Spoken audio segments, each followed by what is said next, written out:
们也注意到，中国持续扩大对台湾的融合发展策略，采取各种手段，要求胁迫台商扩大在中国的投资，利诱台湾青年赴中国发展，且不择手段觊觎台湾人才，窃取关键技术，影响台湾的经济安全，也大幅升高台湾青年赴中国的风险。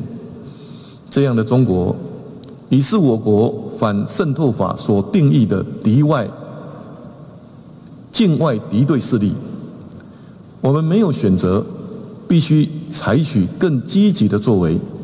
这也是我今天召开国安高层会议的目的，全面检讨修正军事审判法，恢复军事审判制度，让军法官回到第一线，与检调司法机关共同协力，处理现役军人涉犯叛乱、立敌、泄密、废除职务、抗命等军事犯罪之刑事案件。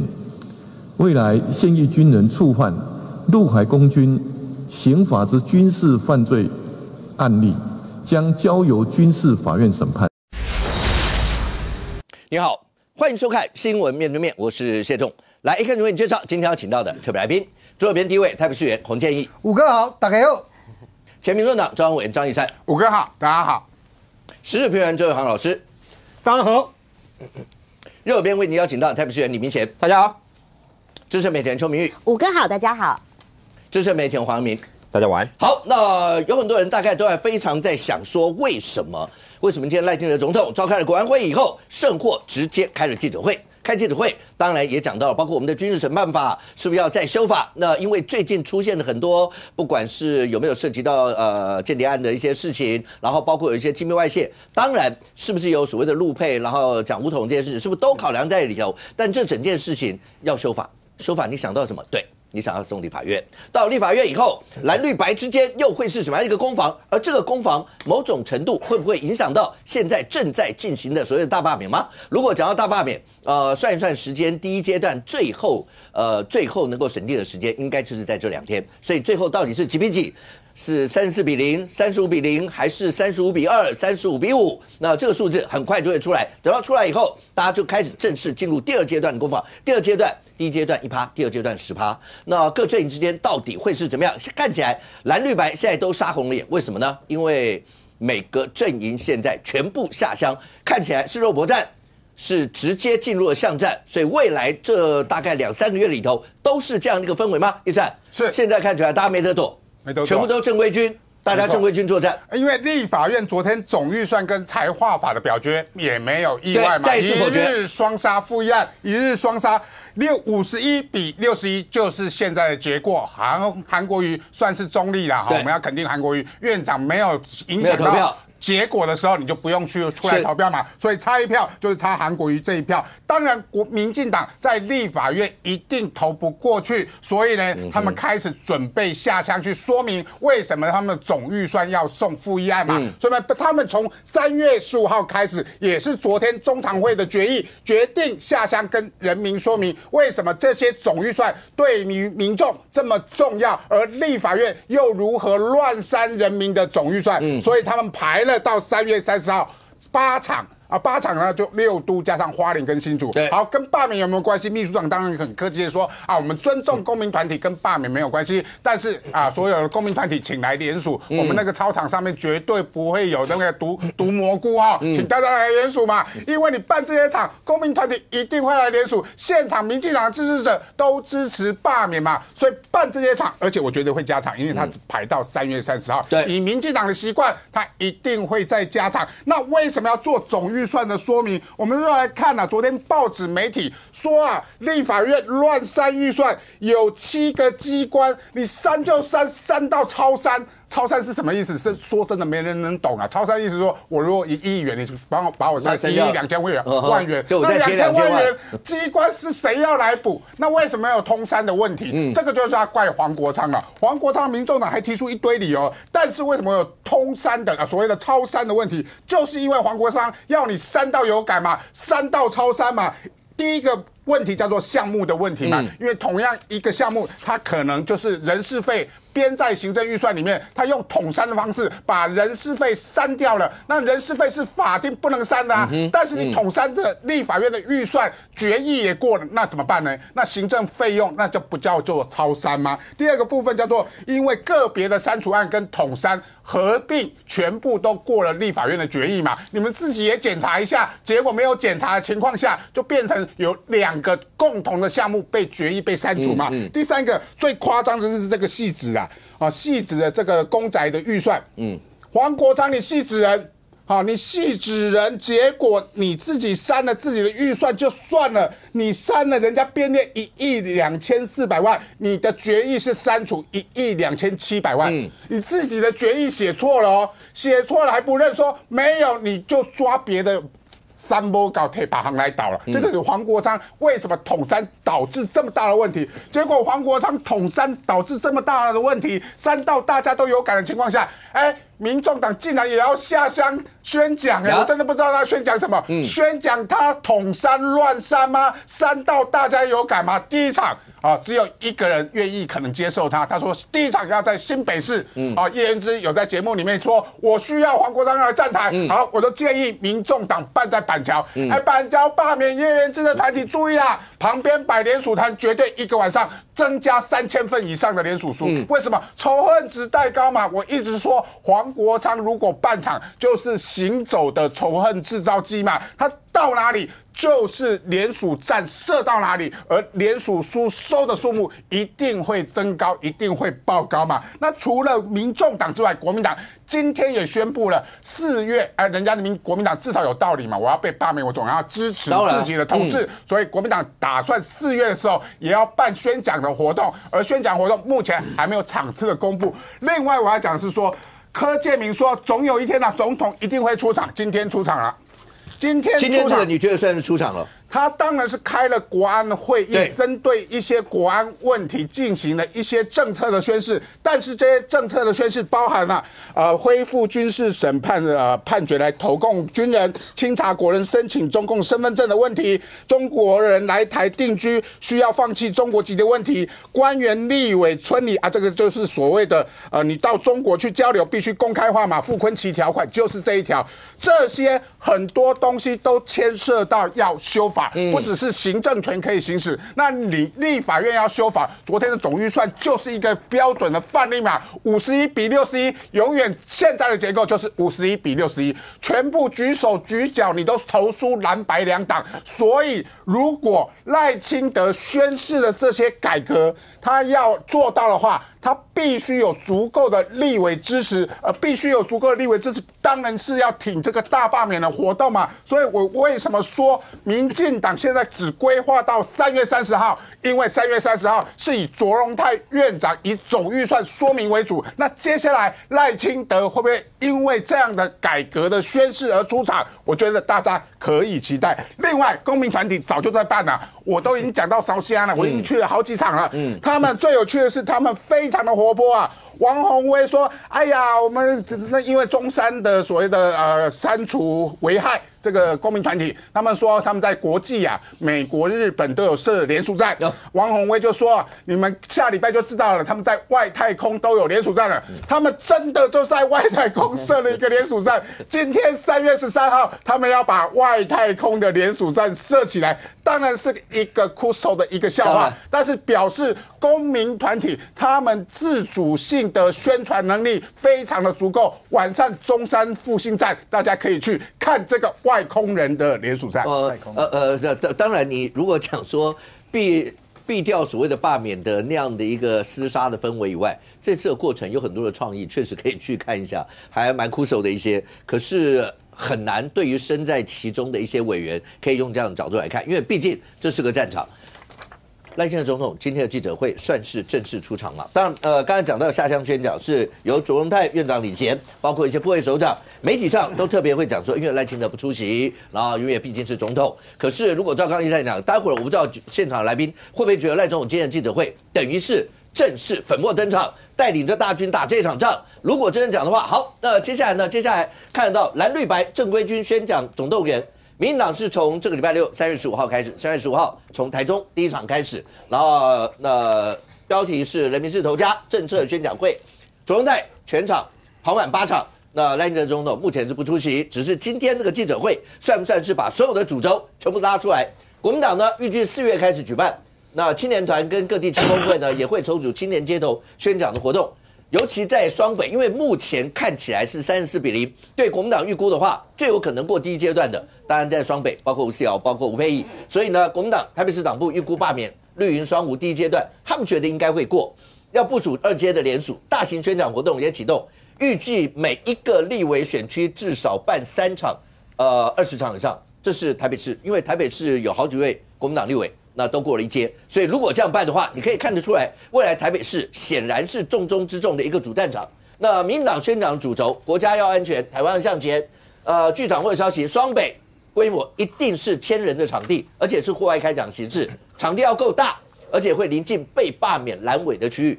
某种程度来看的话，这都是在吹所谓的第2阶段所有联署。明显，因为你们的场次还没有排出来，所以没有办法让观众朋友知道你们的场次。可是，这是蓝绿阵营。民众党没有缺席，而且他们是从3月23就开始。本来我们还在节目讲说，国民党呢？国民党为什么在后面？因为民众党现在隐隐然已经在这一次罢免日，虽然白营的8席都不会被罢，可是黄国昌带着白营打得比你们还凶的感觉。可是如果你们这个也办下去啊，现在一直有讲，一直到这一次正式正规军以前，前面都叫遭遇战，小打小杀，多多少少大家各自有一些，没有，人家那边没什么伤亡，因为目前还是34-0。可是，如果一旦全部进入正规以后，对国民党来讲，这就是真的打仗喽，对吧？罢免是1/4否决嘛，所以当然现在是正规军打仗。你说啊，只有国民党单打独斗吗？目前看起来的策略是蓝白要然后就是和了，就和了。你要吹出所有1/4，当然两军壁垒，我两军对垒的话，一定是正规军嘛。所以现在我这么讲好了啦，当民进党包括民党中央发了正式公文，所有要下乡宣讲，甚至锁定的地方，其实很清楚嘛，就6都，还有包括花莲，看得很清楚。第一个针对小富坤奇嘛，那新竹的部分就针对高虹安嘛，这很策略很清楚，就是认为说啊，相对的，第一个在动员包括都会区，第二个仇恨值对绿营选民来讲，蓝军的政治人物或白营的政治人物仇恨值比较高的嘛，就锁定这一些比较好动员嘛，所以对国民党来讲，我认为，当然我们4月才正式启动。过去选战是这样子啦，在双方造势的时候，当然罢免跟选举可能有态势不太一样，可是双方在造势的时候，我认为国民党的脚步要加快一些。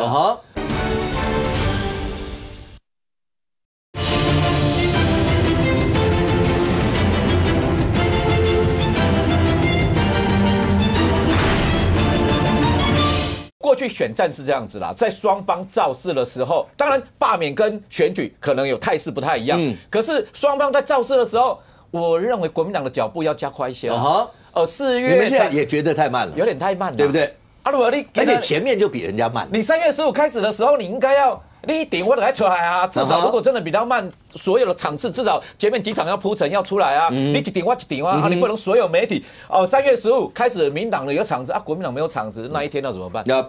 譬如说过去选举的时候，蓝绿白都有场子，那隔天的报纸出来，国民党讲什么，民党讲什么，就会有 balance 嘛。我认为应该，我也在了解了，我就说党中央规划4月，可是我认为稍嫌有点慢一些了，打选战的部分。你看从第一阶段，刚刚武哥讲嘛，不论32-0、34-0，确实联署的动作第一阶段确实有点动作慢。不过就我们了解说，后来因为我经过礼拜六、礼拜天补件之后，我们内部预期至少会有双位数了，一定会超过10席了，不会10席过1阶了 ，OK 1阶了。可是现在关键到1阶，从第1阶到2阶的时候，2阶因为10%嘛，10%就有它的难度了。所以老实讲，蓝绿也不用遮掩了啦，民党也不要演了，图穷匕见，你出来的是正规军要开战了嘛。我刚刚武哥讲，那对在野党很多立委，你现在包括30几个被列为2阶的罢免。对国民党立委来讲，区域立委现在不是从今天开始，其实过去1-2个礼拜，我们钢盔都戴上啦，防弹衣也穿啦，盾牌也拿了啊。为什么？这是面对3D 全方位陆海空攻击啊！你包括过去的几年，包括几年7、8年前什么会刊的记录也被拿出来修理。所以对国民党立委，我今天听到国民党的助理在讲说，现在发会刊记录，甚至出去会刊特别叮咛，千叮咛万叮咛，出去对公务员要客气一点，千万不要太凶的，不然被修理又拿出来做文章。哦，原来还有这样的一个负面的附带的好处，所以对所有的公务人员、对所有的民众来讲，现在会觉得比较幸福一点。也不是幸福，有时候你出去会刊，监狱议员也在这里出去会刊，对公务员叫做是好，你说的是啊，那到底要不要会刊？那要我们去会刊干嘛？对啊，说到公务员后，有公务员者了不得哦，是，你说的是好，是，就这样子。那觉得会刊有用吗？能解决问题吗？所以有时候在罢免的过程中跟选举的过程中，真的有一些过去的游戏规则变扭曲了，你怎么办？啊！你要拿盾牌挡人家，不然你看像叶元之被攻击成这样子，罗廷伟被修理成这样，你觉得那么多年前的事情，我今天甚至看到，连罗廷伟过去包括他的亲戚又被拿出来攻击了，就说所有子弹是四面八方扫射的时候，是无差别攻击的时候，对国民党立委第一个空战要处理嘛，这是防守面。那第二个，自己在陆战的部分已经进入包括巷弄战了，客厅会开始办。当然也有绿营的名嘴还讲说什么客厅会办了不会上千人，客厅会你说 K 厅不要那贼好啊，就算5哥的摄影棚那么大，你说塞满了1000人吗？不可怜啦，可是塞了几百人，那个场面就出来了嘛，就是开始来办，就说每一个人原本。老讲啦，今年没有县长选举，没有立委选举，没有总统选举，今年原本是太平年，好不好？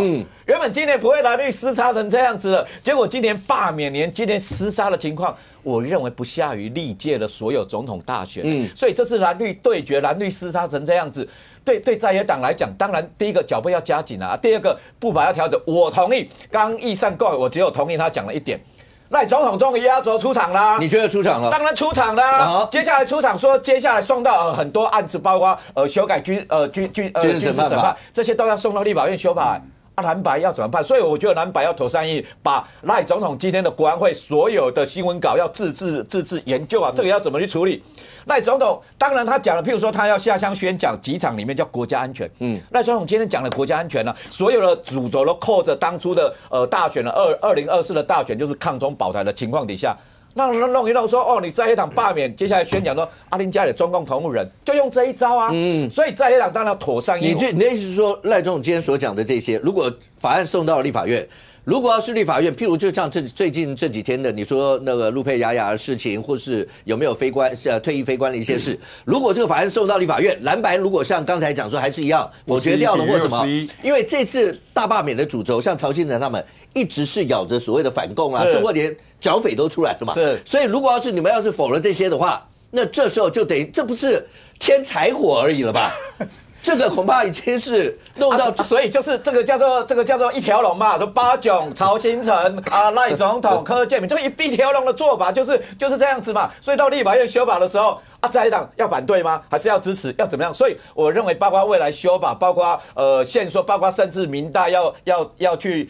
附录要申报，要怎么样去做申报，甚至要修军审法相关的法案，我认为一定不会少了。所以立法院又新的攻防，就说要怎么弄，又变成抗中保台在立法院对决的时候，这个整个都是整个罢免的一个配套措施了。OK， 建议赖总今天这一段对你们来说会军心士气更往上翻一腾吗？或是你们自己因为大家一直在问民进党中央或是所谓的正规军，就包括你们的民意代表，包括立委啦，或者是远胜或你们的官员，所以这所谓的下乡宣讲，虽然你们的秘书长讲说跟罢免没关系，好，大家打开天窗说亮话，这就是罢免，等于民进党正式投进这次罢免行动。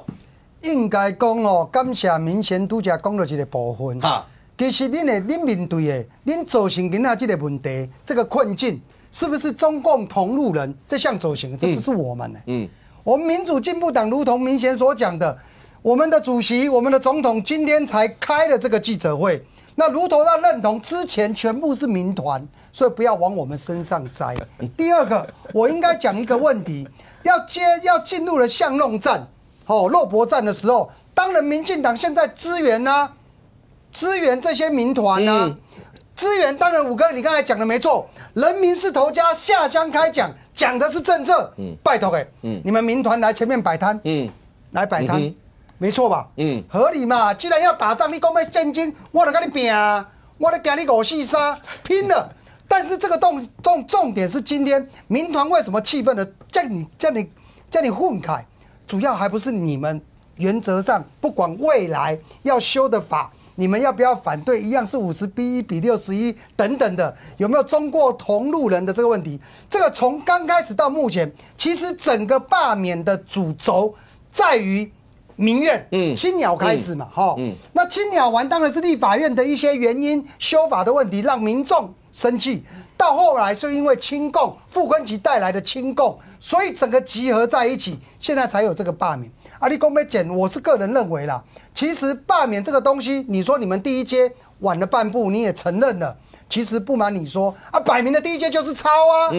你如果像第二阶你们补正的这样子，慢慢一个一个签，早就第一阶过了，时间都跟民进党一样了，大概赶时间来搬，不用2次。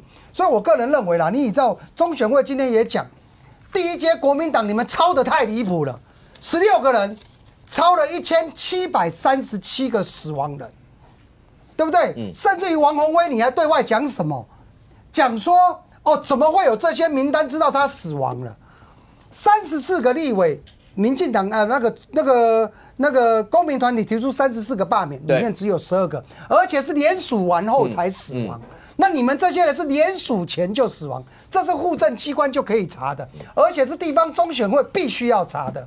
所以王宏威最近的今天的一个说法，包含支持雅雅的问题，这个事情其实就是让所谓的中间选民或者是所谓的罢团更有力道的下去做。今天正式开战，总统讲下去了，没错，肉搏战。我们之前完全没有参与，根本没有我们的空间，所以今天开始，我今天也传简讯了。好，罢免第二阶，我60天不打烊的服务，我服务处是60天不打烊服务，我们都有收到，对啊，我也收到了，但是我不能联署，你不要传到外区的，你花莲人嘛。所以我在这边直接讲，开始了战争。没得惊，我们要拼的是保卫台湾。这竞争不是战争呐，战争呐。好，看起来的话，那个火药味真的非常非常浓。但小玉是，总是好，你不要用拉帮结派这样来形容，可是最起码盟友要多嘛。你总是让这场仗看起来蓝白在这一仗之中一定是结盟了，因为黄章不管虽然白银对他们来讲8席没有影响，可是他们也发动了。在街头的包括宣传、演讲，而且时间比国民党还早。对，而且黄鸿章更早，龙山寺第一场嘛，对不对？然后什么扫除绿卫兵啊，那时候，对。但是对于绿营这个地方，因为现在一直是民团在前面，包括你说在拿第一阶段到第二阶段联署书，甚或像影视界，因为今天有看到一支影片嘛，那罢免的影片嘛，也就是说对绿营来讲的话，现在是很多旁边所谓的友军是包括了民团，包括。也许你会觉得这些人他大概本来跟政治大概都没什么关系，真的就是因为从去年以来的所有这些氛围，把这些人激出来的吗？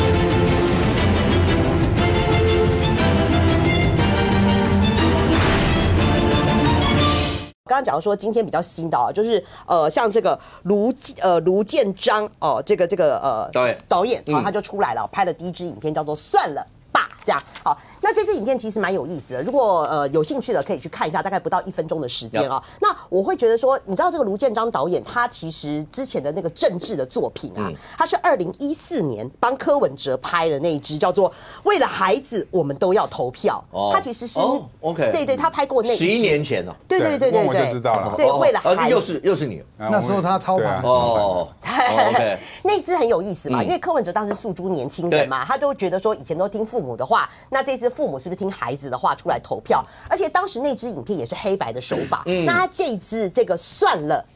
这一支也是用黑白影片。那我稍微讲一下，就是说他这支影片就说一般人看到那个垃圾，大家都在骂说谁那么没公德心啊！看就是这个垃圾影响大家，但是从来都没有人想过这个垃圾要怎么解决。最后的这个10秒钟，就是有一个小朋友就他跑出来，就把这个垃圾拿走，就说这么简单就拿走就倒掉啊，这样。所以代表说小孩子的想法是最单纯的，只要是你认为是不好的，你就直接把它搬走。我觉得他的影片的手法就是非常的简洁。节有利啦哈。那好，这支影片这个确实是第一支嘛，那第一支之后呢，那未来还会他们预告拍6支。那我必须讲啦，你就说这个是谁激出来的？以前这种影视的人啊，他们通常都不会去参与政治，可是你这一次你看，包括很多知名的导演，什么易智言啦、沈可尚、陈文彬，他号称啊，好有光是3金得主，金曲、金马、金钟哦的3金得主，至少就有20座这样子得过3金影视的人会来参与这些未来的6支影片哦。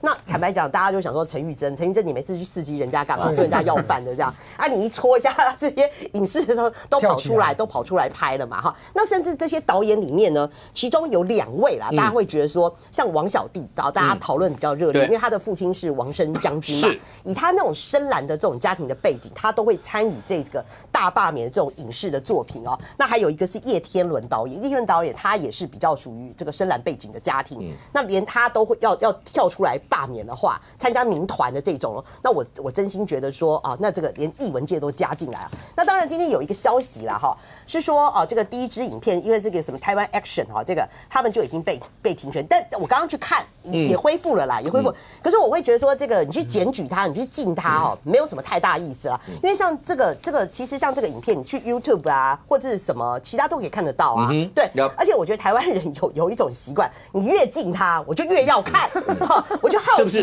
你到底是人都会这样，真的这人气，就是你越禁，我就越要看，你到底拍了什么内容会被禁，所以我就一定要去看。所以我是觉得说没有必要去做那个什么去检举人家被禁的这样的动作了哈。那回过头来，我再讲2个，第一个就是说，你说白银这次也要参战嘛，对不对？就白银的口号蛮有趣的哦，它叫做人民要当家，这绿营叫做人民是头家。这你为什么每次都要去抄一下，去抄别人的？你觉得白银是抄的？他们连党名都抄了啊！所有的东西都是只会改一个字啊。但是我必须讲了哈，他们比国民党好。国民党你知道连脑筋都不太动，他的国民党的取号叫什么呢？叫做蓝为好，绿为坏。他们的口号是这个，真的，你们的标题出来了耶！你们的标题叫我连通知都还没收到。那你真的很外围而已。刚刚记者会啊，他是媒体人，他知道，你以前也是媒体人，对。那你怎么那么外围？对啊，那他们口号就已经出来了，叫做蓝为好，PK 绿为坏。OK。那你觉得这个好吗？我觉得这个连口号都不太响哎，这个好了，也许他们国民党觉得简洁有力啦，是这样。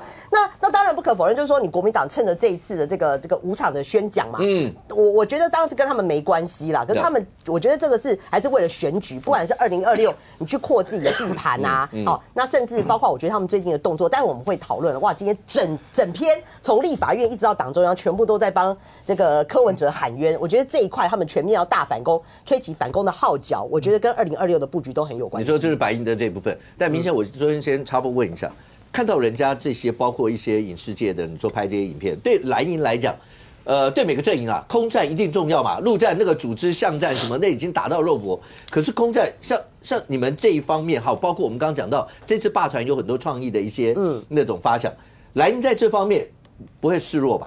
第一个，我觉得当然。选举都这样嘛，票等值了，所有票当然朋友越多越好了。我觉得对于演艺圈很多也是我认识的，也没有必要就说让这些你不是朋友。就不要把它推成是敌人嘛，你不要推到对方那里去，对你是不利。因为选举票的等值，特别是1/4否决制，你只要1/4就超过，那就是危险啦。所以未来如何去修补这一块，然后有一些误会啦，特别当初在删减预算的过程中，确实让一些演艺圈的人有所误会，这个要赶快去澄清。所以未来包括我刚刚讲，就是说人家已经场次都铺排出来的时候，我们还要到4月，我确实衷心认为有点慢，这不是外围的，我刚刚都。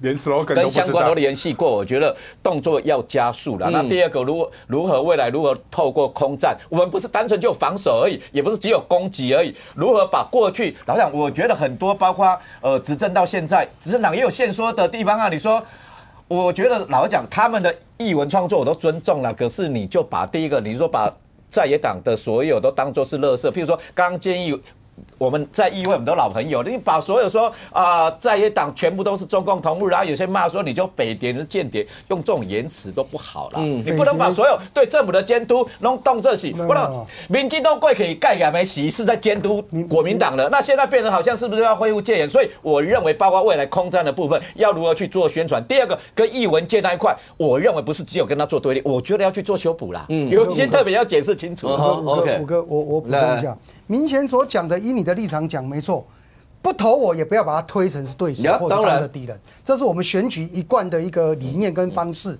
但是重点是你们立法院不是像民前这么明理啊。那今天是不是中共同路人，并不是我说了算，青鸟以及这些公民团体老是现在打的主轴就是反共嘛。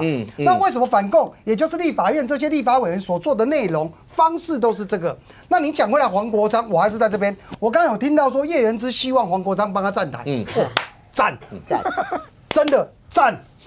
燕子，赶快多叫几场！为什么？因为黄国昌他以现在来讲，他根本找不到人，他唯一就是你要给他舞台。今天叶元之的场如果真的办起来了，黄国昌去谈了，去讲了，黄国昌没带半个人去，他是带他秘书助理去，他是要南瓜要去抠这些叶元之你的粉来支持我黄国昌。所以我个人认为，在这一次所谓的各党派总动员下乡开讲。不管黄国昌他们是用什么样的口号，我只能说黄国昌越讲我越开心。为什么？因为黄国昌越讲反对的票越大。因为他的第一场就办在民众党第一场就办在新北板桥，新北3月23是。但是你看他之前的扫除绿卫兵不是全国要一起跑透透吗？那只有一场啊，被呛瞎完了以后就没消息了。那你今天到叶元之的或者是新北那一场办下去了，我只能说人真的出得了吗？我还是在这边预告，四叉猫说他一定会到，那四叉猫一定到，到时候就知道到底见真章，黄国昌有没有把人抠出来，还是这些人是叶元之的人？OK， 但杨明是今天赖总统的记者会，你的解读算不算正式出场？然后包括催出所有的罢免的票？如果是的话，但是不管怎么讲，因为行政长、主任长确实是要带着部会首长下乡嘛，大家都看到这些嘛。也就是说，这个对绿营这个地方，从前面你看民团在推罢免的那个过程，一直到现在绿营，有没有一种感觉，就是那个行止之间有序，就是包括该打哪些，要不要精准打击？现在弄出34-0，你看蓝营这个地方，那蓝营总是兵对兵，将对将吧，自古打仗不都是这个样子？蓝营呢？蓝营的主帅，包括蓝营能够当主将的、副将的，所有那些看得出来像这样一些的排序吗？大家当要正规军作战的时候，总是要这个样子吧？其实今天我收到那个总统府，他要开这个国安高层会议，然后总统要开记者会，对这样的一个通知的时候，心里面有一个觉得哇，真的很巧那个巧是说跟柯总召当初他讲的大登场他说呢。那时候柯总召的原句是说，在复议案之后，总统会在总统府召开国际记者会，大登场。好，就是这个吗？就是这个啊！昨天复议案表决过啦，就是预算没有否决了嘛，今天就登场啦。那再来一个巧嘛，为什么这些影视人员的第一支影片？就是刚好是今天，因为今天是3月13号313，对啊，第二阶起跑，对啊，就是所以我说很巧嘛，应该说人家都很有，民进党也在今天，人家对，然后民进党也宣布了8场的这个宣讲嘛，就很巧嘛，怎么都在今天？对，都在复议案的隔一天。好，那不管怎么样我觉得对于这次的罢免当然绿营其实他铺排很久了啦，他们应该是有很细腻的规划。那今天我觉得赖总统他这一场的就是定调叫做反中之战，就是说这一场反统战的战争，罢免是一个很重要。他没有讲罢免但是呢，那个我们套一句老柯讲的互为表里，表面是反统战，里子就是要罢免蓝委嘛，尤其是不支持我反统战修法的立委。里面有很多赖总统今天要讲的，最后都要到立法院。对啊，好，你再背个看看啊，你再说，你再去挡那个沈伯洋说附中要去揭露啊，你挡啊，你再去对这个军事审判你这个修法你挡啊，你挡看看，所以我相信在野党现在，就我的了解，今天他们在看完赖总统这个会议之后，他们内部也有很激烈的讨论，可以想象，就各个在野党内部都有很激烈的讨论，但是呢。目前他们可能会比较倾向说，各党定调，就是必须要有一个更高的位置，就不是说今天谁，比如说傅昆萁出来讲，不会，应该是要由当主席的这个高度，不管是黄国昌，不管是朱立伦，甚至2个在野党应该要一起磋商。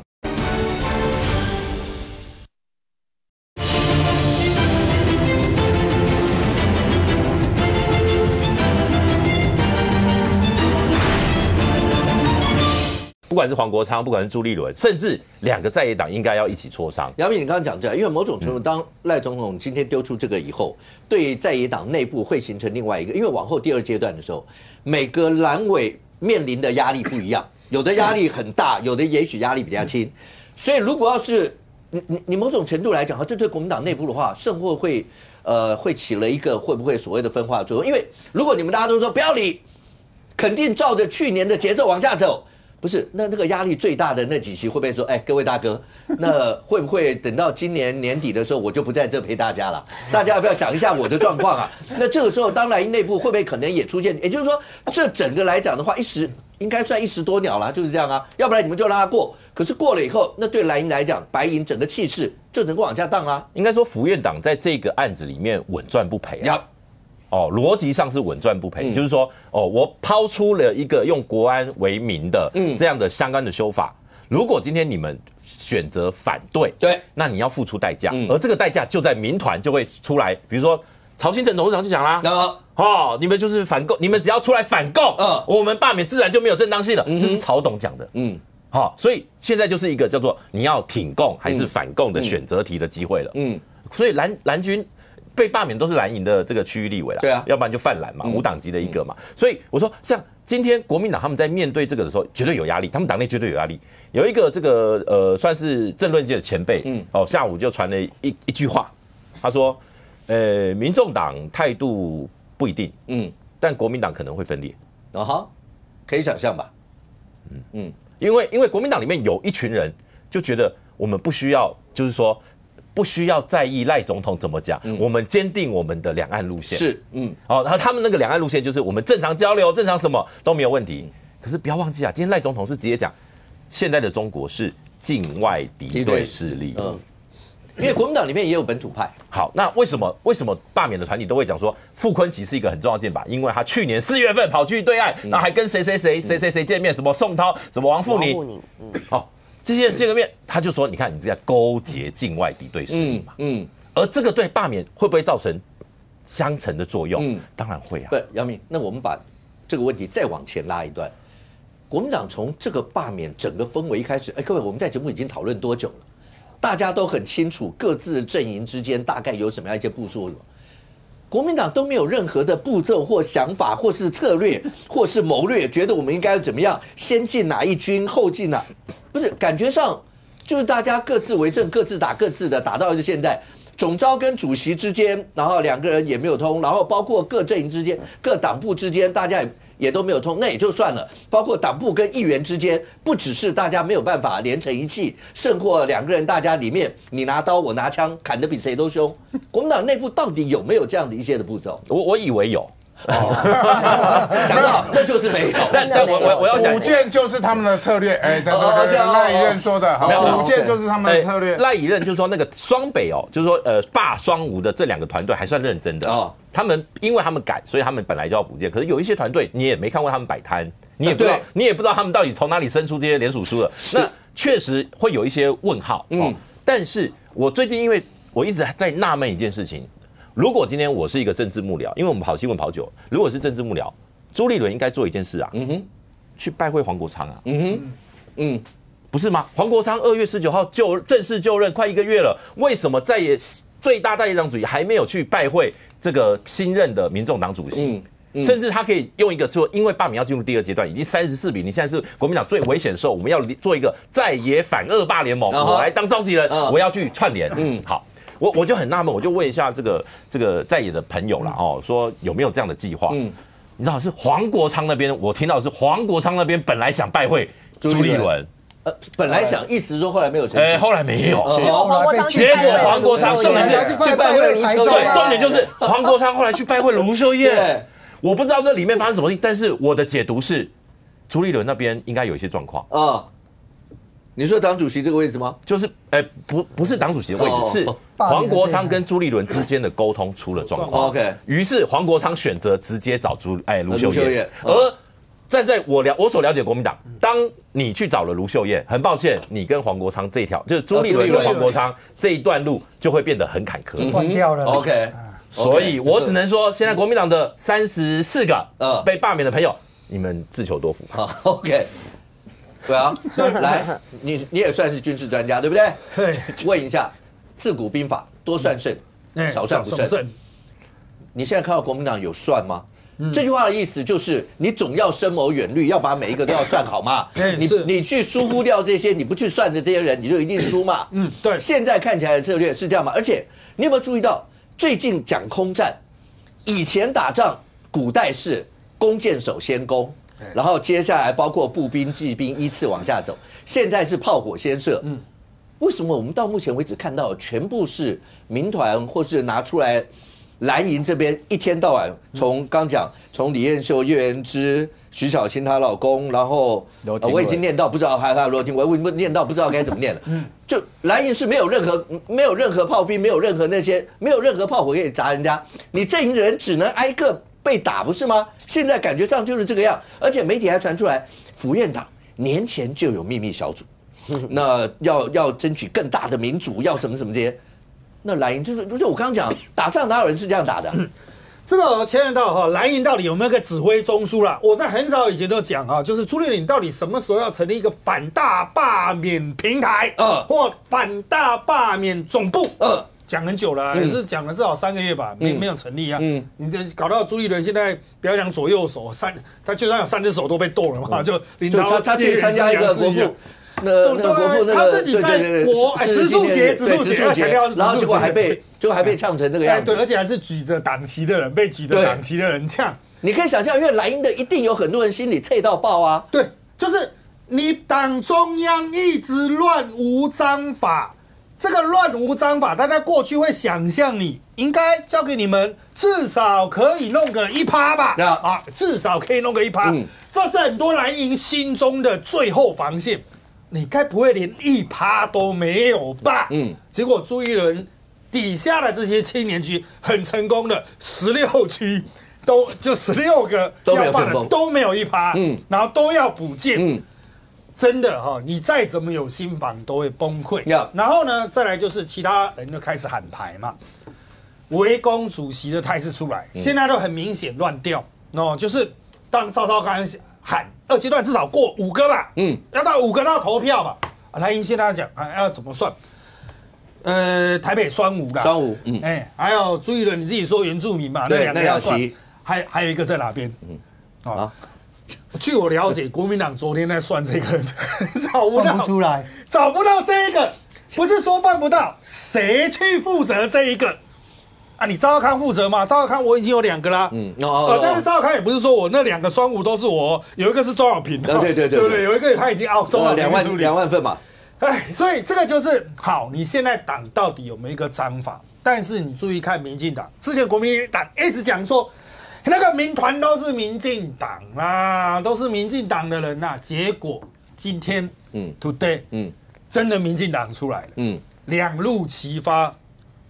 一路党中央，林右昌秘书长说：“好，我们开始不是办罢免，然后那是地方的宣讲，人民做头家的地方宣讲。但是现场会不会刚好出现罢免的摊位？会，一定会啊！刚俊一直在那边讲说，你们大家赶快来设摊，他们自己是这样讲，对啊，一定会啊！干嘛搬到花莲去？对，而且都是会在有办，除了台南呐其他都是在罢免的县市去做，院长带头，那总统呢？总统不去这个场子哦，总统主力部队，那你想总统常招吗？没有，总统开国安会议出来，一口气17招打出去，你们我丢了这些东西出来，你们国民党把这些地雷捡回去。陈如刚才讲了嘛，国民党要修法的部分，赖清德版本的，从军审啊，对这个走小道里长的出境的，去中国附中的管理。法案送到立法院，蓝白要不要接招？你要在哪个阶段呢？程序挡掉吗？你中共同路人罢免都联署几份？蓝白接招吗？那你要在一审过了之后复委吗？复委讨论的过程，要注意接下来罢免2阶段联署60天嘛，联署之后审议1个月嘛，1个月之后60天的投票，4到5个月的时间，大家就是这个会期，你在委员会的任何讨论，你有种不排案，不排案罢免，那你排案讨论了，看得不开心罢免。那你要怎么玩？国民党就说我买单吧，所以就是陈文尧刚才讲了，到底国民党要不要买单？内部会有意见啊，比如说军审国民党一开始是最早的时候就一直反对，但是马英九受不了洪仲丘案的压力嘛。好，如果民进党的版本送上来了，国民党要不要去改它？如果你把它改成国民党喜欢的版本的话，一样有罢免。那你完全支持赖清德的版本的话，国民党自私立场。那你之前在那么强烈的打民进党，现在民进党有罢免压力，你就说了吗？国民党马上就会碰到，哎呦怎么办？我要怎么诠释？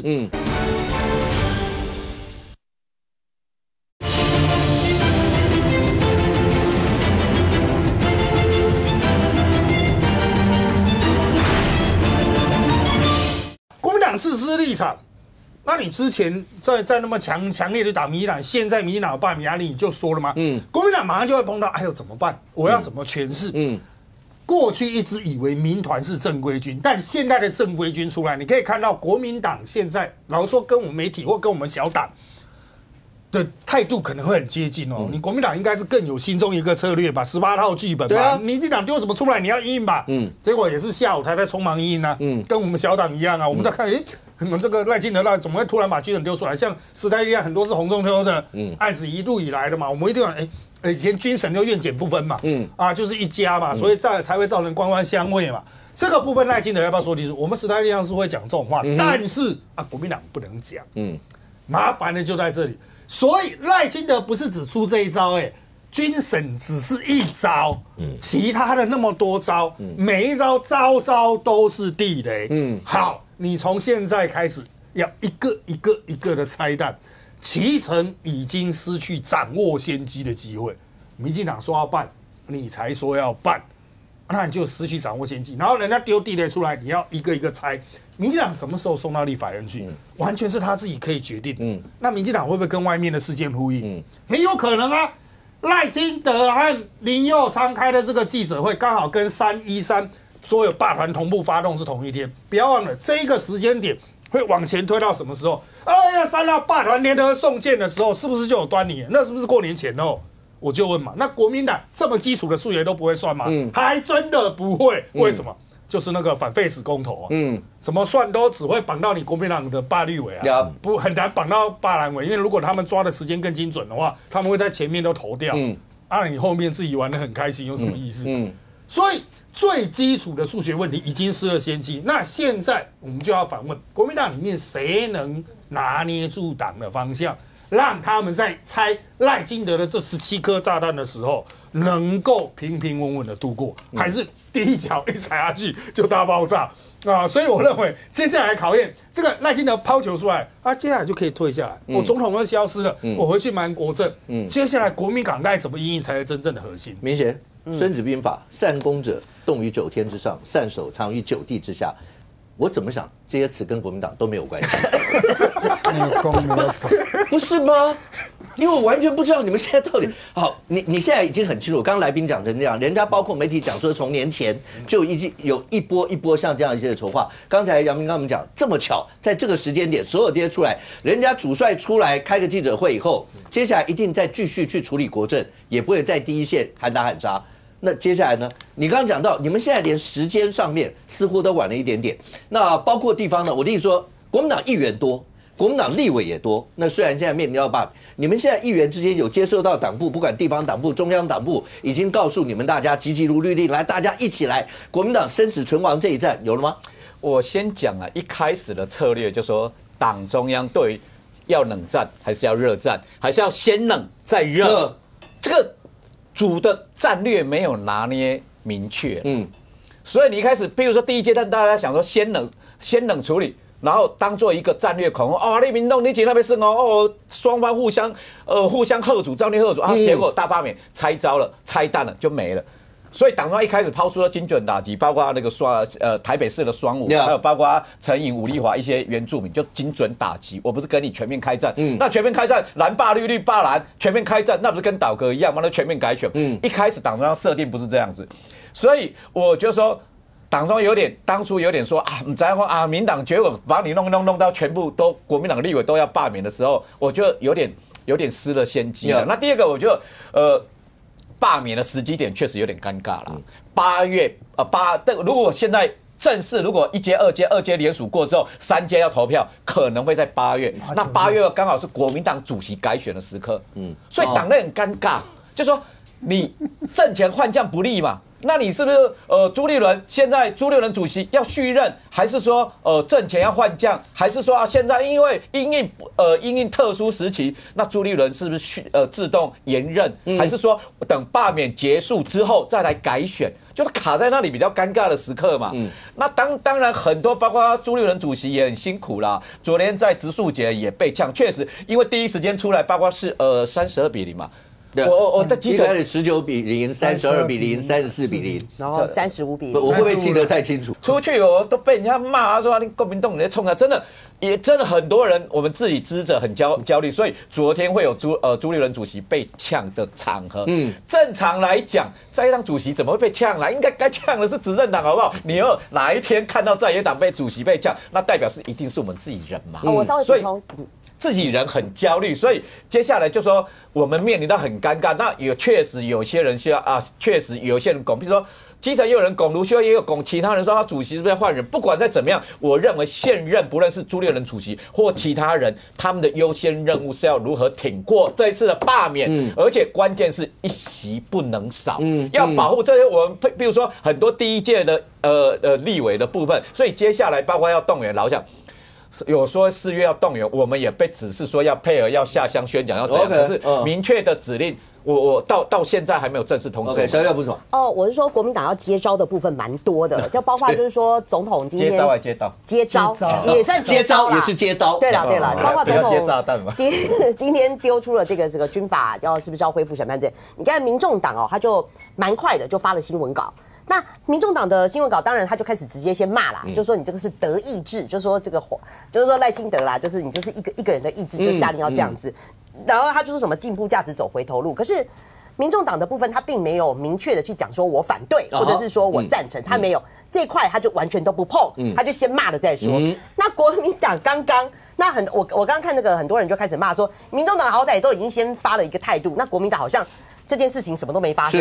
然后大概总统是下午1点半开的记者会嘛，对不对？那到我们此时录5个小时了，国民党过了5个小时之后才发了一个最新的回应。那国民党的回应蛮有趣的啦，他说不反对讨论恢复这个军事法庭这件事情，所以你看他们。我觉得这个就是你光从这个词就已经知道，国民党知道这个如果往下那个态势，如果还是像去年上半会期那些这么硬的时候，是可能后患无穷。所以我们刚刚也在讲嘛，就是说你赖总统丢出了这个那如果说到时候一定要进立法院，立法院的话，如果说过的话变成大家一起承担你看蓝白也不是都赞成那如果你反对马上就中共同路人就贴上去，所以我就说这个对蓝白来讲，你要怎么去接招？那你看国民党讲说我们不反对去讨论恢复这个军事法庭，所以看起来现在国民党的策略是。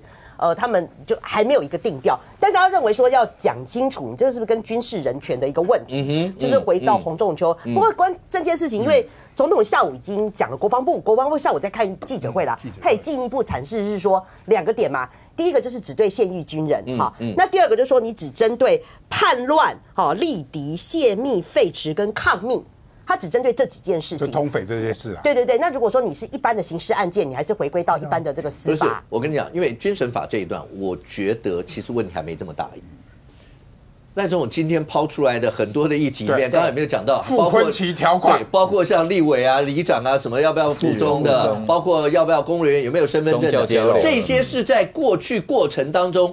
蓝绿之间针对，应该讲说在野党针对执政党之间，不是骂得很凶吗？包括可是沈伯洋提了40几次都没过呀。对，那时候没有过嘛，所以我就是后面最大的问题会在这些地方啊。这个到时候进入的时候，才进入到蓝白的蓝绿之间的深水区啊。今天还不止哦，今天还包括宗教，还包括公益团体。是，未来你要打着关公妈祖啊，所有的去进行交流的，还有那个最主要是我们的那个村里长啊，每次就是到选举到的时候，你是不是要到那个什么进香团啊这些的？他未来其实都要规范。那还有，他今天有个最主要是说，你未来这个中国的这个要来移居台湾的话，你必须要放弃双重国籍，就是你要放弃户籍。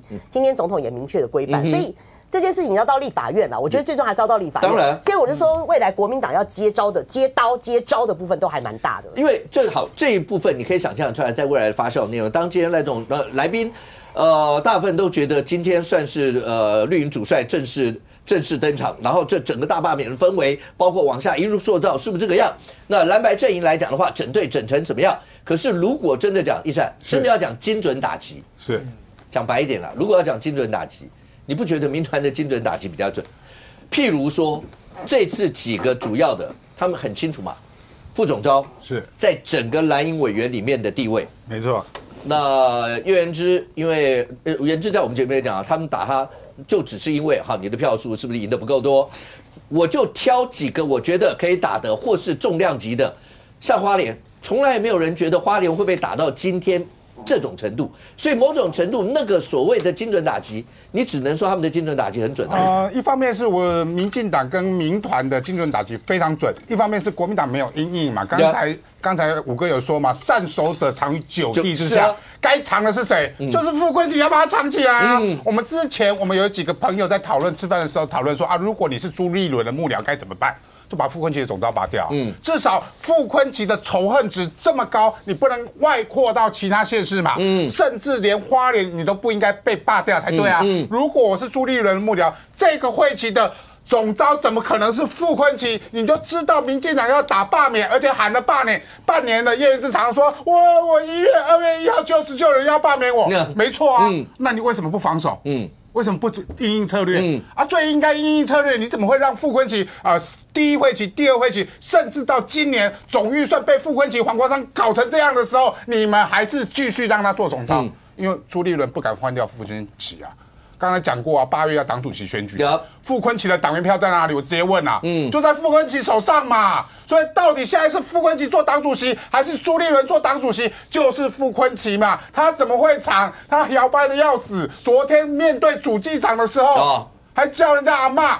因为他回答不出来，只好叫人家阿妈。你说那个主机长，我真的觉得非常钦佩的专业，所有的数字记在他脑子里。讲财划法的时候，说我们因为财划法修正，我们所有中央补助如果计入国防部的预算，我们不删除的话，每一个人可能会地方补助会少了37%。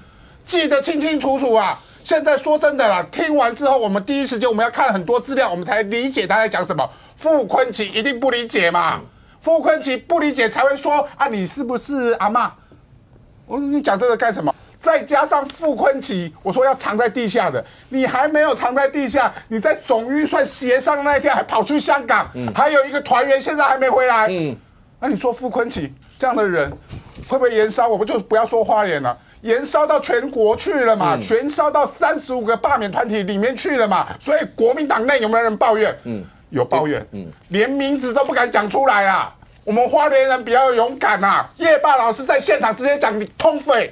现在第一个小孩，我国王的心意嘛，他花莲王嘛，第一个花莲的小孩说国王你没有穿衣服，就是叶霸老师。有没有第二个？有没有第三个？当然有。所以傅昆萁怕了，在立法院里面不准要大家录他的像，不准录，大家还是录啊，因为我们都知道上面就是记者席啊，你现场不能录，而且议事规则本来就可以录影，你要不要先叫黄国昌不要开直播啊？要不要叫徐小新不要开直播啊？反而是叶元之那一场不能录啦，因为是机密审查，国防预算不能是录，所以立法院公开透明的地方，你叫大家不能录。为什么他在花莲习惯了嘛？每一个人都要赞扬他嘛。那花莲只有一些媒体都被他控制嘛。但是在花莲，他现在也怕啦。叶霸老师是第一个啊，他现在所有的问政说明会全部闭门会议啊。全部不敢给所有人可以去参观，他怕有第二个夜巴出现啊，所以这样的状况在花莲翻盘的机会很高。傅昆萁已经不准备打第二阶段了，因为第二阶段的联署现在这几天已经联署到5000份了，所以第二阶段花莲一定过，是第3阶段的问题。他已经在准备第3阶段，他动员他的组织反罢免嘛。那动员组织反罢免，我都说最重要的关键是花莲原本是正蓝军的国民党人。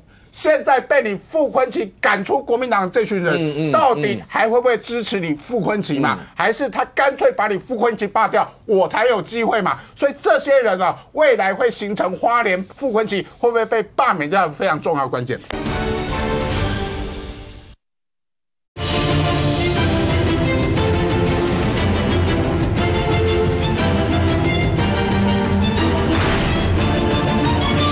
未来会形成花莲傅昆萁会不会被罢免掉非常重要的关键。明显可不可以先请问这一段？因为这几天大家讲说，因为总预算的案子是最后对大罢免加了一把柴火。那昨天包括财划法、总预算，然后2个再次的否决。可是这2天在质询的过程，副总召站在中间，当然你说有2个国民党的女委员在旁边。副总召一直针对有人在讲说，其实他的目的是要在每一个部会首长在讲预算的时候，是要讲出说，其实预算比去年多。他的目的是这个吗？可是显然这个讲完以后，那还有真的达到本来设定好的目的吗？因为总预算刚刚议上讲到，所有部会其实每个部会都发新闻稿，包括行政院连春节的时候，橘子水果没得吃，甚至还包括各部会，总统府还关灯呢。对，开记者会说，甚至监察院说卫生纸也没了。对，我比较在意没有卫生纸。我可以捐给他，我叫我服务处再起箱卫生纸去了。所以讲，我觉得真的现在总预算刚通过，甚至很多他说什么补助啊，老人补助很多，什么租屋补助都没得领了。我觉得真的讲过头了啦。真的谣言满天飞了，太多了。那你说把所有的预算都栽赃给在野党，说啊过了之后什么让政府自爱难行，过不了。所以傅昆萁副总召要针对这个厘清他刚刚各部会叫出来，连包括内政部长刘世芳叫上来说。部会内政部去年整个增加多少？刘世芳也故意不讲啊，因为增加最多快400亿嘛，所以各部会其实都有增加，有包括农业部增加了83亿，外务部增加了317亿，都有嘛。那你预算明明增加了，然后说自爱难行，如果真的自爱难行，哪些自爱难行到立法院来报告，来争取解冻，或另外增加预算，这些都是可以的啊。史上最高的预算，你说所有事情都做不了，那不是证明赖清德比蔡英文更卡慢吗？所以不能这样讲了。那预算的部分，当然有一些有冻结的该争取的，所以我觉得那个预算刚刚一开始就讲超删的，然后民进党人跟你讲说，它不是单纯数字的问题，它是所谓的包括明细项目跟所有这些不能留用啊冻结，把所有预算过去包括冻结的、删减的，其实甚至在过去阿扁的任内，2005年、2006年删减，甚至马英九任内2003年。在野党删减的都比这一次多很多，冻结的多很多。然后现在政府说所有的自爱难行，老讲了，现在不论行政院总统有立场，就是累积相骂本嘛，都作为一个大罢免的一个攻防，所以总预算只是一个梗而已。然后接下来我同意，接下来立法院包括国安的相关修法，这是下一个梗。所以我觉得说是这样子啦。你包括昨天虽然是起手式，那你把所有的真的总预算不会没有过关，可是所有的真的也太巧合了。你包括所有影片出来，然后包括总统开记者会，这未免太巧合了。所以面对这样子，在野党当然要被动应战啊。来，那个明显，还有杨明，还有伟航老师哦。我说，如果真的是恰巧时间他去到，你们可能不相信吧？就是总统开记者。我如果说真的是巧，你们或许不相信。没有，就是跟徐巧芯一样巧了。没有啦，我应该是讲说哦，整个刚才讲的非常好，刚才讲的所有的民团，你们不要再说他不是正规军了。民进党从头到尾，我们只是一个盟军。那今天因为他们是民团的侧翼，那你要乱民进党是民团的侧翼。但这些民团他们联合的一个军团已经成立了。重点打击也要对手展现目标，让他们打。那展现目标，你傅昆萁，你一个被叶霸老师叫什么？称他是什么？通匪的人，你在骂人家间谍，在立法院，他不就是一天到晚凸显他自己让大家来把它变成目标。这也就是民团为什么精准打击，炮火永远打得准。这是第一件事情。第二件事情，你不发觉这个会期傅昆萁本来要谈的是什么？美积电。后来没有谈起来。包含傅昆萁，我个人认为他质询的功力非常差。找2个人给他，这2个人摆明了我们知道叫做联合质询。一个人给他15分钟，45分钟，那就是45分钟让他用，可是他问不到重点，他完全问不到重点。包含昨天问的啊，你结婚了，你应该当妈妈也当阿嬷了。我靠，给你这个时间，你来问这种东西，你要凸显你傅昆萁，你带着花莲乡亲来看你的质询，到底你的目标是什么？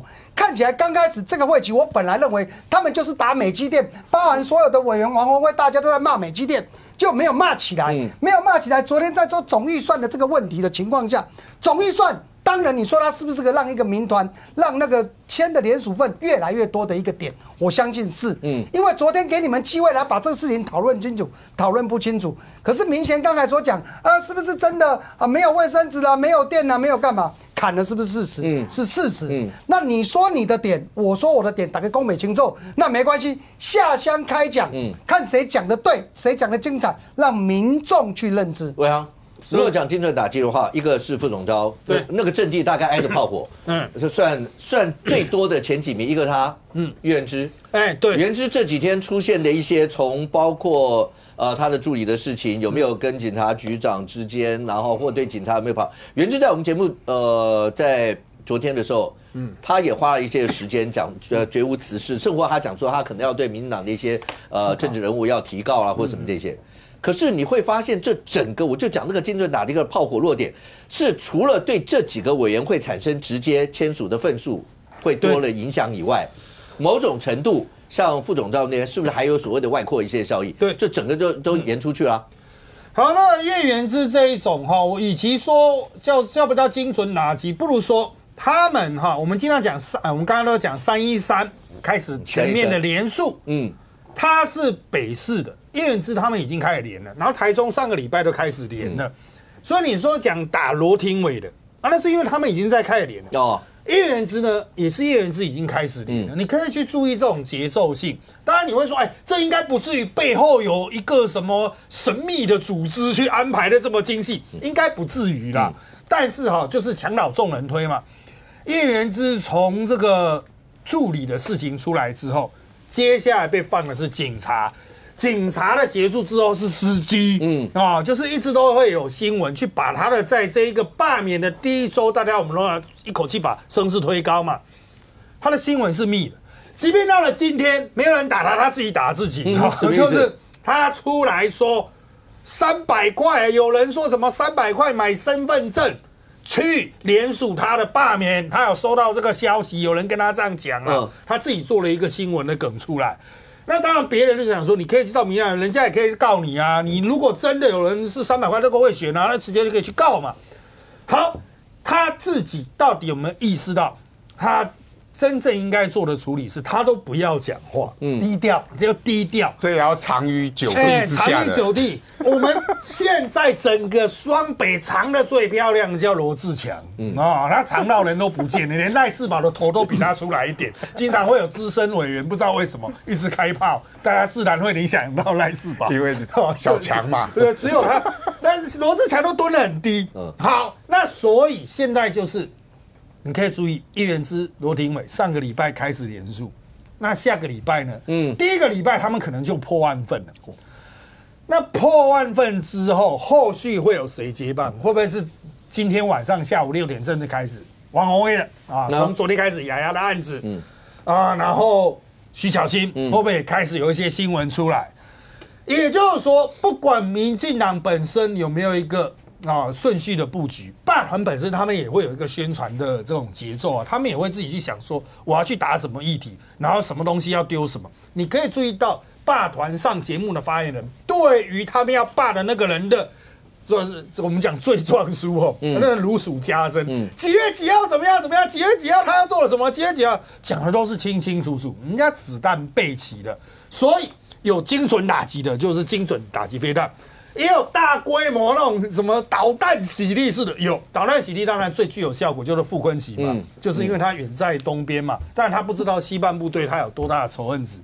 像傅昆萁，我必须说，他昨天那两次上来，就昨天前天那2次上来，45分钟，他自己可能是想要，我要一口气翻转，不是外面那一项，党内对他的质疑都说是我害大家，没有，我要展现我总召的这种气魄，我可以把院长问到哑口无言。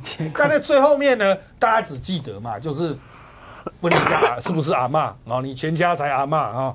那再来就是碰到什么样，你间谍，就只有这一个，搞到最后面留下来隽永的画面是这一些。这就是实际上要面临的真正问题。招来飞弹的。就是你自己个人本身的，就是你个人本身是把飞弹都吸来这边了。你要么你就低调，就诚如我们刚才讲嘛，要么你就低调，要么就真的打漂亮的一仗，能够把民进党压在地上打。可是我就讲了，过去为什么国民党可以问？因为他至少有幕僚作业。我们幕僚作业过去一定会问，事前要问主机长之前，一定会去查主机长是不是阿嬷。结果这一次连查都不查，你直接上去问就别扛。为什么一个泱大党现在至少是第2大党，你的幕僚作业会做成这个样子？我觉得这才是更关键的问题。杨明刚才讲的这几席，那对他们来说，像元之一直喊冤，那罗廷伟的意思是他也喊冤，他也开记者会。昨天元之在我们节目讲，他接下来会移送指分，然后可能针对他是想说针对政治人物啦，他说媒体总是大家好来好去嘛，那针对政治人物，他可能会这样子有用吗？那除了这个以外，包括很多的国民党一些委员在面对这次的大罢免，如果没有中央的澳援，没有其他一些的澳援，可是自己总要做某种程度，总要做自救的方式吧？有哪一些的变化你观察到的？应该说，国民党的被罢免的立委早就都自己开始自救。真的吗？这么早就开始自救了？你会发现有很多原本在媒体上曝光为主的，现在都以转为经营选举了。即便是叶元之，他节目上的比较多，可是他现在地方跑得很勤，其实都已经启动了啦。那只是说，因为现在比较麻烦的，我说对蓝军来讲比较麻烦的就是说那种所谓的叫做亲中的连结。我说这一块，比如说像陈玉珍，他现在自由自在啊，是啊，他的罢免案没有第一阶段没有过，至少这个叫做旧制没有过，新制好像他们还想要再发动，可是现在陈玉珍的言论有可能会影响到其他人啊。傅昆萁总知道自己是被罢免的人，他在花莲他有他的基础，当今天罢团攻击傅昆萁的时候，同样会讲一句啊，你就是小傅昆萁啊，徐巧芯你就是小傅昆萁啊，罗廷伟小傅昆萁，叶元之你小傅昆萁啊。你就是他们小弟啊、小妹啊，所以罢免你们刚好而已。好，这一块国民党现在要怎么打？我说这是他们现在面临的一个难题。什么叫难题？就是因为在野的这9年，国民党荒废了两岸路线，他们只剩急统跟我好自为之，就是我可以不碰这些两岸的路线，跟所谓的两岸极度密切派。可是有人会把集统那些牌全部都算在你们头上，没错，他们也没有任何因应的能力，所以我才说今天的国安高层会议的那个定调，他就是要在野党表态你的两岸立场，在两岸很多的细节进行表态，而这个表态就如同要军公教切结你不可以拥有什么中国大陆的什么居住证或者概念是一样的，现在就会进入到比较像是当年美国那个麦卡锡主义里面的表态的重要，而这个对大罢免有一个很重要的那个，比如说那个火种，就在于说，那你对中国大陆有什么想法呀？你只要稍微讲一段比如说我举个例子，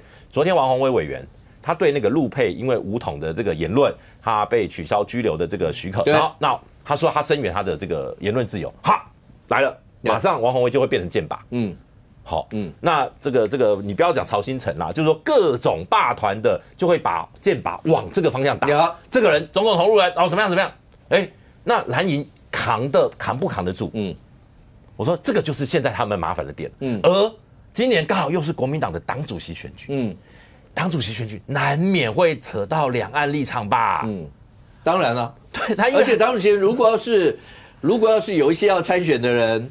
然后是在两岸之间对他来说，他觉得是他的强项的时候，他就会说，主要两岸要和平，两岸要这个什么样什么一家亲什么的，哇，这些火，其实我讲很多立委想要在地方这个远离战火，是，可是我问你不碰战火，但战火会自然烧到你身上。我说这才是现在国民党，你说什么34-0嘛，对啊，因为现在不管35、36，你知道现在棒球最流行叫32撞，现在霸团34撞、35撞、36撞，一个一个去撞。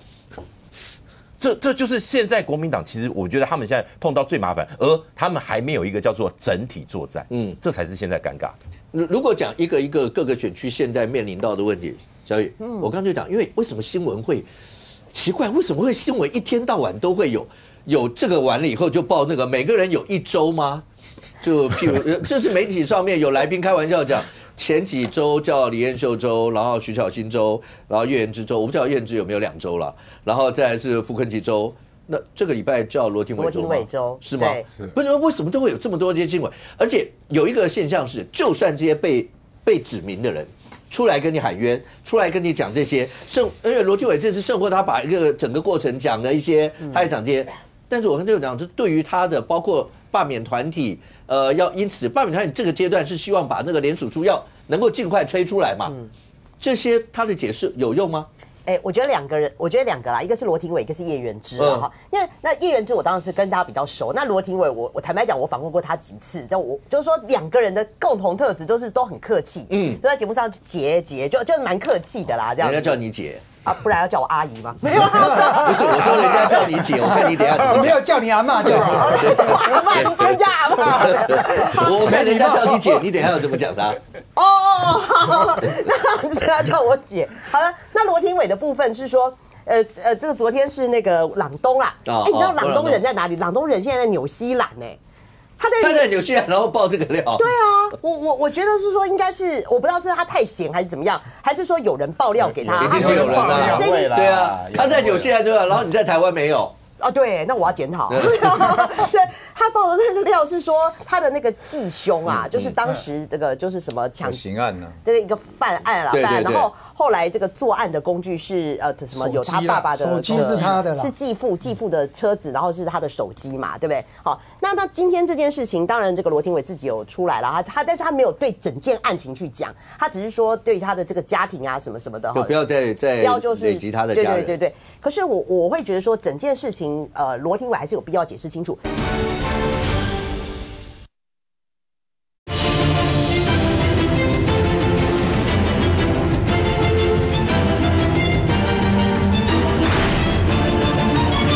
后来这个作案的工具是什么？有他爸爸的手机是他的啦，是继父的车子，然后是他的手机嘛，对不对？好，那今天这件事情，当然这个罗廷伟自己有出来了，但是他没有对整件案情去讲，他只是说对他的这个家庭啊什么什么的，就不要再累积他的家人。对。可是我会觉得说整件事情，罗廷伟还是有必要解释清楚，为什么当时那个犯案的那个人他会用他的手机的号码？好，你不觉得罗廷伟？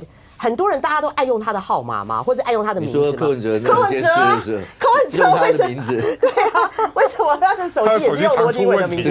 现在是用罗廷伟的手机号码或者他的名字是可以打折还是买1送1吗？为什么柯文哲没事不用别人也用罗廷伟？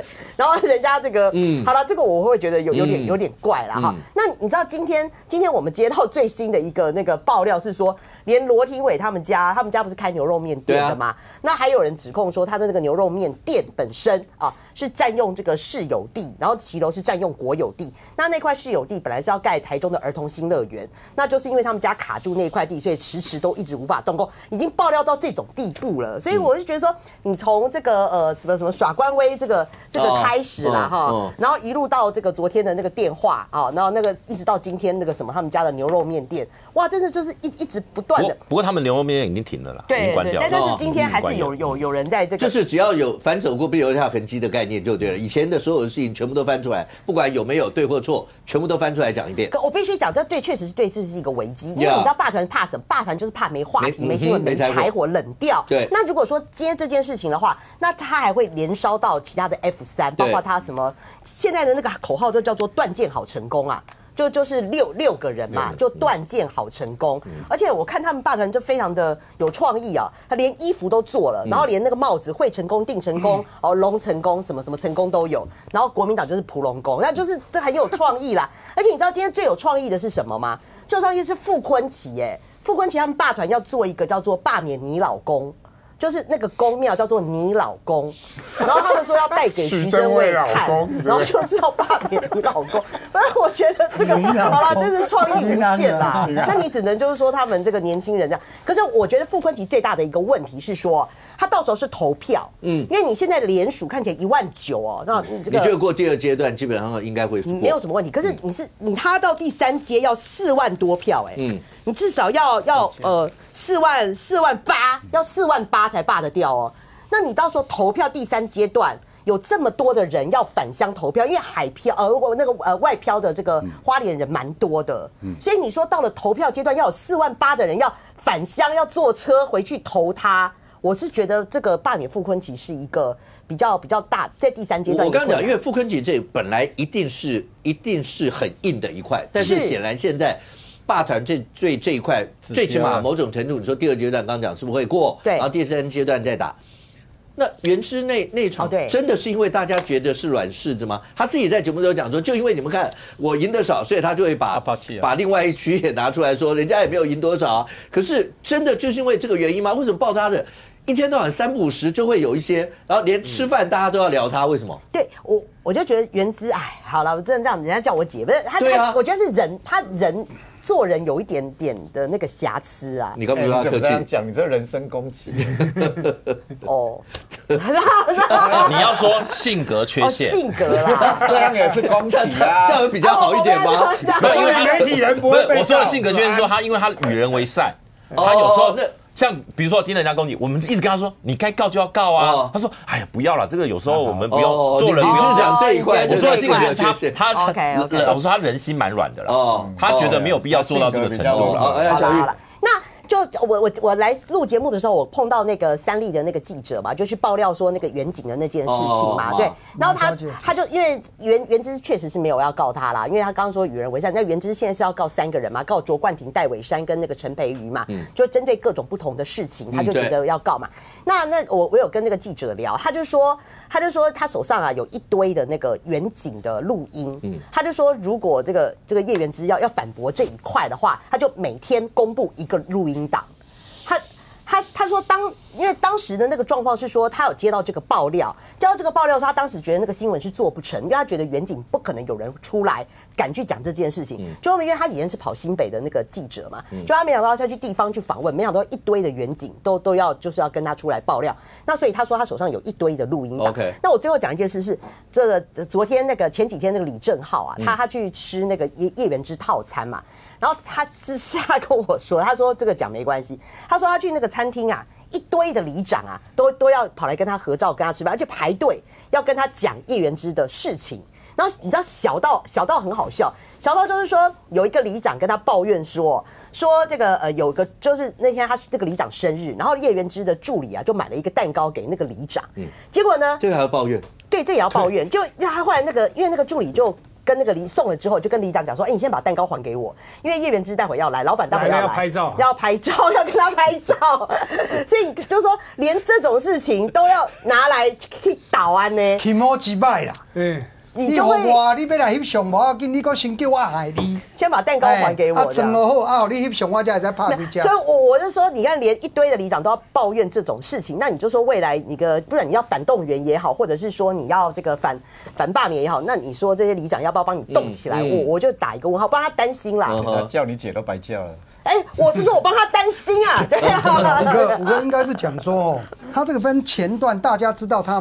为什么一个人一个礼拜这样一直轮？对啊，其实这些的新闻并不是所谓你们讲的侧翼丢出来的，而是你们自己本身发生这些事情让人家讨论。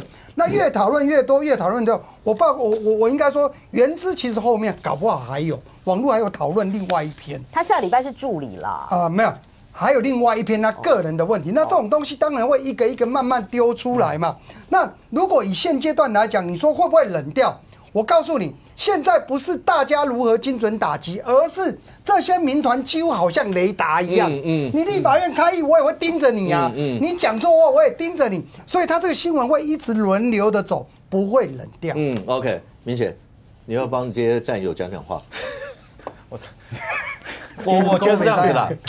老讲我始终我觉得蛮悲哀的。我过去坐在那位置，我被监督了8年，坐那位置来，我会继续被监督。那我觉得台湾有时候真的也乱了，永远都是监督在野党的。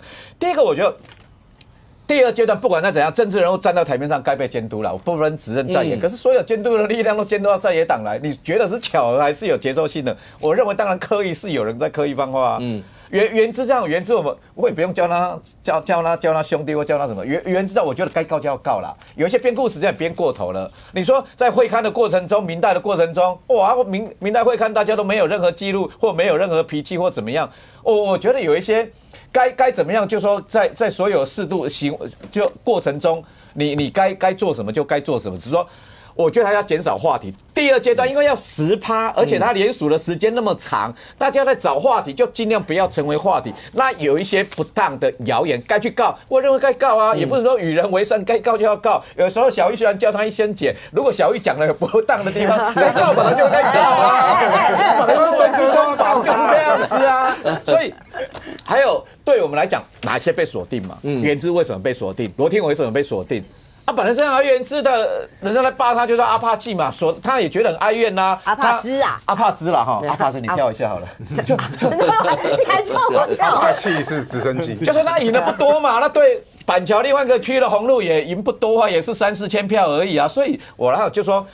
包括罗廷伟他们都有些第一届了。你说廷伟刚选上，他也当了2届议员了，基层实力也够了。那民党他那一区原本稍微绿大于蓝嘛，所以民党就会锁定这一些认为说摇摆选区，然后包括有一些是第一届的立委，就是这样锁定这一些当做指标打。第二个。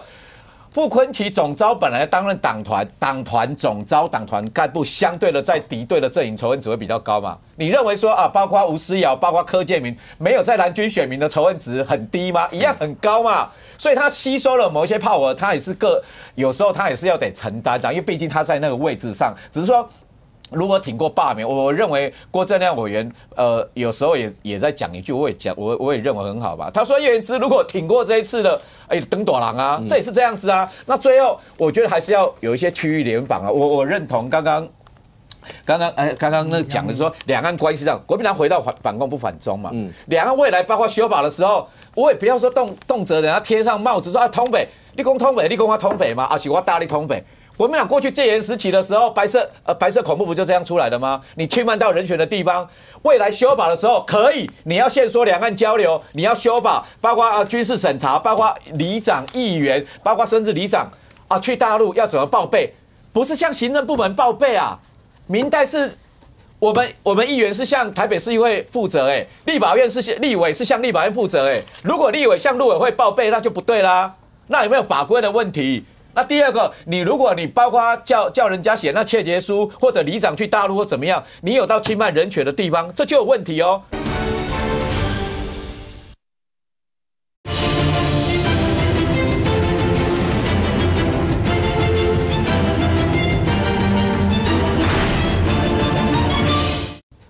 我们议员是向台北市议会负责，立法院是立委是向立法院负责，如果立委向陆委会报备，那就不对啦。那有没有法规的问题？那第二个，如果你包括叫人家写那切结书，或者里长去大陆或怎么样，你有到侵犯人权的地方，这就有问题哦。所以未来法案不是说抗中所有都是好的，如果未来侵犯到人权的时候会怎么办？我觉得民党有时候把所有的旗放在上面，抗中放到大旗，如果侵犯人权怎么去处理？我觉得这民党朋友也要思考啊。明显在整个大罢免目前看起来的话，34比0这样的数字之下，不好看啊。最近这一阵子一直有在讲说，国民党内部到底有没有在讨论过所谓的倒阁的问题？昨天是敏凤在我们节目里面3讲2不讲的讲一讲，他就说，那国民党智库执行长，然后就有游说白银的一位张姓委员，不是他把名字都讲完了，然后后面又开始那张姓委员，对，就齐凯啦。敏凤讲的意思是说，柯志恩有没有在一个参会里面就直接游说齐凯讲说要不要一起结合起来罢免？然后朱立伦讲说这纯粹是谣言，国民党从来没有讨论。国民党会不会认真考虑这个问题？你罢免的话，等于全部重新改选，倒戈就倒戈，你就重新改选。那所有委员会认同吗？那你当初如果要改34-0，你也差不多。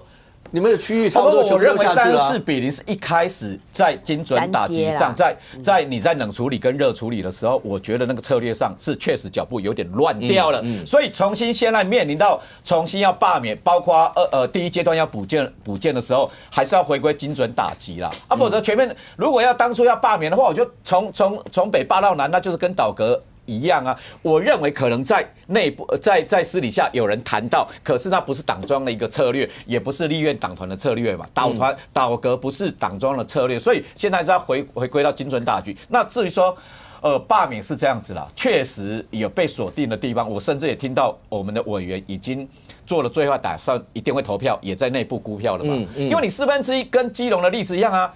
民党的朋友，你要过1/4否决制是很容易通过的嘛？那关键要如何反罢免是要一样，你要超过1/4的那个罢免票啊，所以还是要催票，还是要除了催出自己的选票，那未来阶段还是蓝白至少你要现阶段的策略合作嘛，还是你要赢过1/4才能否决到罢免啊。因为刚刚杨明为什么讲说，其实朱立伦是不是应该在黄鸿昌刚当选的时候去拜会黄鸿昌？因为后面有很多不管是罢免要防守战，蓝白要不要和，甚或要不要发动。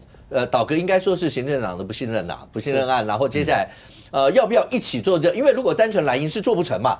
但预算你每一次在节目讲，白银打死不可能同意，不可能啊！我相信张启凯一定不可能啊！因为我8席，我重选我一定剩4-5席嘛，都不要说了，不要那么看衰人家，只要掉1席啦，黄国昌下台敢不敢？不敢啊！不敢，他怎么会提？那第二个问题，我又讲民众党不可能，国民党，我陈玉珍干嘛陪你玩啊？对啊，我又不会被罢免，一堆35席里面有一些很稳的，我说真的。而且第二阶段到底会过到多少席还不知道。是我们在在公民团体预估大概一半啦，但一半会过第二阶段啦，大概罢免成功大概会10席左右啦，所以我剩下可能会防守成功的人，我为什么陪你要一起改选？所以国民党内都会有问题啊。再说民进党啊，我没有道理去倒自己的阁嘛，所以我不可能去配合你嘛。那即使被倒阁了啦，现在还有2招。我如果看到你们罢免的危机很大的时候，我干嘛全面改选？是。我就干脆直接派一个阁揆是另外一个阁揆上去就好，所以变成是现在民进党的牌很多，国民党变成没有牌了嘛。我刚才跟杨明私底下讲了，国民党赶快会好好的去精算哪几席是可能3阶段会被投票罢免掉的，只能拼补选啊。为什么国民党人很不会打罢免战呢？他们不像公民团体。公民团体就是打到罢免战，他们不玩哦。因为接下来是政党对决哦。那政党对决的所谓的补选，那第4阶段的问题又回到政党对决，反而是国民党该思考的是说，接下来如果你们被罢免的时候，你们该提谁做候选人嘛？所以叶元之为什么从第1阶段就被人家说你跳到第4阶段没救了嘛？所以直接跳到第4阶段，连候选人都找出来了嘛？我说真的，我是叶元之，我也认为他没救了。OK， 杨明要不要简短讲一下，国民党内部有听到这样的声音吗？其实大家都很纳闷，到底倒阁为什么会有这样的传言啊？是，然后小玉不是讲说是中部地区是廖一，我就直接讲嘛，就是一开始是大佬是指廖一嘛，那他其他是赵兴嘛，那赵兴其实有他的立论在啦，他就认为是说，第一个是钱嘛，那你选举的时候是可以募款的，但是你罢免，比如说你像王宏威或者说徐小新他们要办这么多的活动，好要去宣讲，那你没有钱啊，那因为罢免不能募款嘛，所以他觉得钱跟人的部分，所以我说。蓝军哦，还没有共识，这个东西抛出来哦，就是死路一条了。那而且呢，更何况现在人家总统出手了，人家已经把抗中反统战的刀放在你的脖子上了。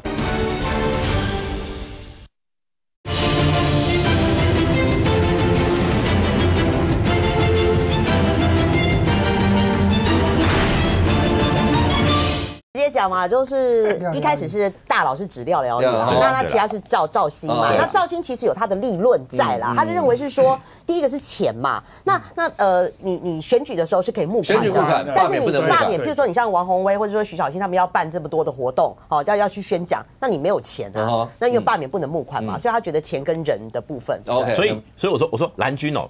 还没有共识，这个东西抛出来哦，就是死路一条了。那而且呢，更何况现在人家总统出手了，人家已经把抗中反统战的刀放在你的脖子上了，你还在那边我要倒戈，我是觉得有点像我那个叫做商女不知亡国恨，隔江犹唱倒戈歌。就是人家你已经面临整个党要被团灭的危机了，你还能讲说，我来大家一起重选，完全不知道他们的逻辑何在。我只能说，如果国民党的思维是这样的话，不如灭党算了。OK。但这刚刚讲到说，包括赖总今天的国安会以后开的记者会里面接触的这几点，可能是未来政坛的一些重点。是，但是这里头因为前几天发生的事情，包括一个陆配女和网红雅雅的事情，也在国内蓝绿之间引起了很大的一些的争执。那今天是民众党的李珍秀是排第15吧？因为就如果下一轮假设真的换的话，那可能他就会是立委。那他甚或连犹太人都比出来了。是。这个过程对你们来说，你们针对这有什么看法？其实我个人认为当然这2天所发生雅雅事件就是言论自由4个字的定义。那换个角度来讲，我也不否认未来就是所谓的亲中或者反中反共的问题，这是未来大家讨论的主轴，不管是罢免或是补选或是等等的问题，下乡讨论都是一样。但是这个亲中的这个所谓的言论自由，我个人认为这样反而是引起大家更重视到底要亲中还是反中。那依照这样的话，对这些公民团体，这罢免绝对是加分的。那回到头来，我应该是讲说，如果说朱立伦8月他要改选党主席，其实他现在无心呐。你不要跟他讲说什么后来要怎么做，要怎么热战冷战，没有，他现在想的是不是党主席可以连任，所以他对傅昆萁完完全全没有讲话。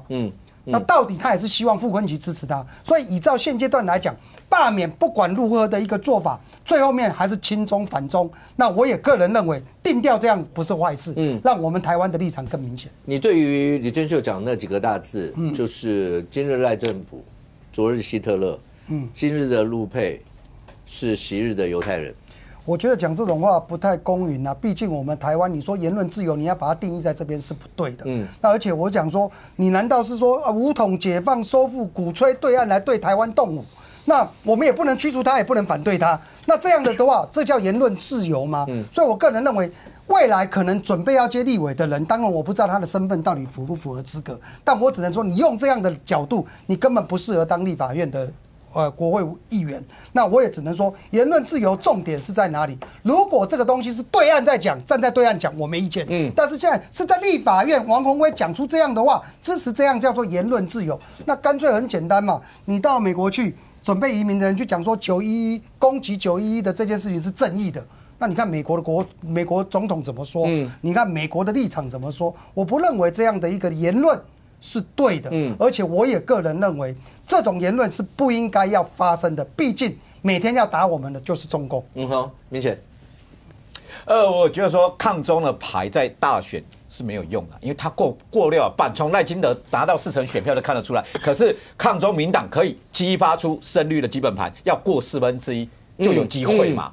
所以一个是1/4跟2/4门槛完全不一样，就罢免难度就是比较低嘛。所以他们玩的就是激出绿营的基本盘就过1/4，所以才用所有的抗中保台，抗中的锤要想攻的其他那嘛，只说这个真的不要乱贴标签，然后也不要说谁挂上谁通匪。那至于说，我觉得说陆配讲说武统你台湾没人爱听嘛，也没有人会支持啦。那当然，你说那个是不是言论自由的程度，还是怎么样？你要修法，你要用那个《两岸人民条例》那一条，说有涉及到国家安全，然后废除他的居留权。未来到立法院，我觉得这都有讨论空间嘛。只说法令怎么修赖总统今天出场了嘛？那出场未来到立法院去，我觉得又是另外一波的攻防的开始。OK， 今天赖总统召开记者会以后，那整个国内的罢免氛围，那未来会是怎么样？算是赖总统正式出手吗？刚刚对于蓝营跟白营来讲的话，蓝白结盟看起来态势已成，只是这个态势到目前的数字这样看起来的话，未来守势之下能够守住多少？那攻势之下又会有什么样一些情形？是大家看到整个在这过程当中，那所有的氛围往下走到底会怎么样？赖总统今天接触的这些所有的内容，在未来到立法院，你可以想象出来，到立法院以后，在未来大概会是国内政坛讨论这些的一些重点，尤其对罢免会有什么样催化的作用，我们大家拭目以待。非常谢谢所有来宾，也非常谢谢观众您的收看，学民对不对？我们明天见，拜拜。